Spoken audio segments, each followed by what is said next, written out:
बहुत लोग कह रहे हैं कि मेरे फेसबुक चैनल पे कि नरेंद्र मोदी जी फेंकू हैं और फेंकते जाते हैं। जरा सोच के देखो, वो आदमी जिसको पूरे तरह से मौका था, वो आदमी जो अपनी मार्केटिंग के लिए कुछ भी जिगह नहीं छोड़ता, उस आदमी ने सीज फायर अनाउंस कर दिया, सीज फायर अनाउंस करवा दिया। उसके पीछे कोई बहुत बड़े रीजन रहे होंगे, जिसको जो हर चीज़ों को बहुत बढ़ा-चढ़ा के बताते हैं, वो प्राइम मिनिस्टर ने सीज़ फायर करवा दिया। अगर वो चाहता तो पूरी तरह से खत्म भी कर सकते था और उसके लिए तो पूरा पैनल खुल जाता। उसके लिए हर जगह पे क्या कहते हैं, सब लोग थाली बजा के उसे इनविटेशन देते और वो आज अगर चुनाव घोषित होता तो आज भी जीत जाते। पूर्ण पूर्ण बहुमत से जीत जाते। अगर पीओके इंडिया के हाथ में आ जाता तो जीत ना जाते। इसके पीछे रीजन कुछ और है, सीज फायर होने का रीजन और कुछ है। जो इतनी बात इतनी भी सीधी नहीं है जितनी सीधी दिखती है। आप में लाइन टू लाइन से समझने की कोशिश करोगे। जब पहलगांव अटैक हुआ, पहलगांव अटैक के बाद इंडिया ने को प्रेशर बन रहा था कि लगातार कुछ करो कुछ करो, लेकिन हमारी रॉ काम करना चालू कर चुकी थी। हमारी रॉ काम कर चल रही थी। उसी बीच में पाकिस्तान को पता था कि इंडिया आपकी बार बहुत कुछ करेगा। तो ये इंडिया पाकिस्तान ने न्यूक्लियर टेस्ट डिसाइड किया और न्यूक्लियर टेस्ट की कोशिश करना चालू कर दिया। उसने चकधाम में और रावलपिंडी के पास उसने फिर न्यूक्लियर टेस्ट ट्राई भी किए, जिसके कुछ वीडियो क्लिप्स नेपाल के ट्विटर हैंडल पे शो भी हुए थे। उसने इजिप्ट से नॉन रेडियो एक्टिव मटेरियल, जहां से जो रेडियो रेडिएशन को कम कर सकता है, उसको भी मंगाया था, जिसकी इंफॉर्मेशन जयशंकर प्रसाद को इजिप्ट ने ही दी थी। और उसके बाद इंडिया ने ब्रह्मोस मिसाइल से उसी बेस को खत्म किया। जिस ब्रह्मोस मिसाइल की आज बारे में बात हो रही है बार बार, वो उसी से खत्म किया गया। अब पाकिस्तान को वो चीजें खत्म तो हो गई। वो उसने बेस भी खत्म इंडिया ने उसका बेस भी खत्म कर दिया। उसके कई रेडार सिस्टम भी खत्म कर दिए और कराची की तरफ विक्रांत को लगा के रख दिया था।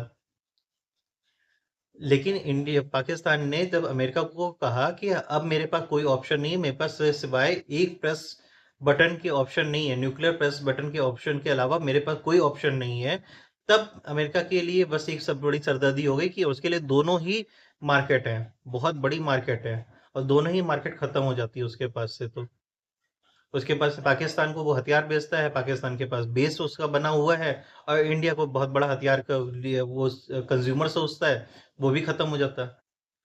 क्योंकि अगर इंडिया में वॉर अगर परमाणु पर एक्टिवेट हो जाते हैं, अगर दोनों लोग एक दूसरे को खत्म कर लेते तो आगे के लिए मार्केट खत्म हो जाती।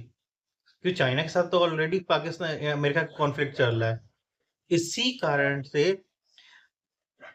सुबह के टाइम पे और भी इसके एक और एक्सप्लेनेशन दे सकते हैं, क्योंकि मैं जो कह रहा हूँ वो हो सकता है सच ना हो, लेकिन वो इतना झूठ भी नहीं है।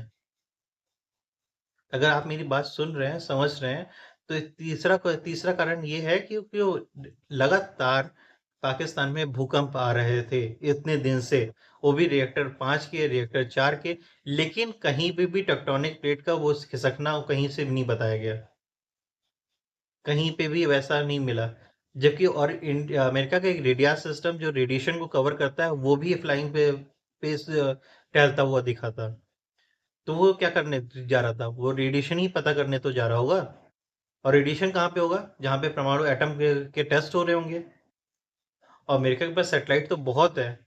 तो अमेरिका के पास और फिर अमेरिका ने फंडिंग देके पहले पाकिस्तान को शांत कराया कि तुम फंडिंग ले लो और तुम शांत हो जाओ। तुम पैसे की तुम्हें जरूरत है, तुम पैसा ले लो, शांत हो जाओ।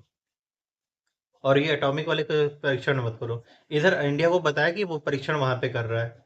इंडिया ने उठा के ब्रह्मोस मिसाइल कर दी, ना अमेरिका से बात भी तक नहीं करी और ब्रह्मोस मिसाइल छोड़ दी। ब्रह्मोस मिसाइल छोड़ी, वहां पे उसके सिस्टम को खत्म कर दिया और उसके बाद सीज फायर अनाउंस करवा दिया। अमेरिका ने उधर सीज फायर अनाउंस करा दिया। जब तक बात समझती समझती पूरी तरह से सीज फायर हो गया। इंडिया ने बैकफुट नहीं लिया है, इंडिया के नरेंद्र मोदी ने बैकफुट नहीं लिया। लेकिन सोचिए, अगर वो बैकफुट ना लेते तो जो बैलिस्टिक मिसाइल का जो पाकिस्तान ने बैलिस्टिक मिसाइल दिल्ली की तरफ भेजी थी, वो दूरी नापने के लिए भेजी थी, कि अगली बार तो वो सिर्फ परमाणु बम ही लाद के भेजता उस बैलिस्टिक मिसाइल में। आपको क्या लग रहा है वो बैलिस्टिक मिसाइल डिसाइड, हाँ वो 200 किलोमीटर पहले उस बैलिस्टिक मिसाइल को खत्म कर दिया गया था, लेकिन वो बैलिस्टिक मिसाइल अगर गलती से दिल्ली की तक पहुंच जाती तो, और दूसरी बार में अगर वो परमाणु बम लाद लाद के बैलिस्टिक मिसाइलों में भेजते तब क्या होता? तो सीज फायर हो जाना सही हुआ। दूसरी थ्योरी ये कहती है, दूसरी थ्योरी अपनी इंटरनल है, कि अगर मान लीजिए कोई युद्ध पूरा तरह से हो जाता है और परमाणु बम से हम लोग जीत भी जाते हैं युद्ध, और पूरी जीत पैसे गए हैं, लेकिन हम लोग को फेसबुक और व्हाट्सएप और यूट्यूब के कारण हम लोग को लगता है कि हम लोग हार गए हैं। जीते हुए आदमी को भी हारा हुआ महसूस हो रहा है। दूसरी थ्योरी के लिए आपको सेकंड पार्ट देखना पड़ेगा। दूसरी थ्योरी एक अलग ही थ्योरी है, उसके लिए भी समझने के लिए थोड़ा टाइम चाहिए।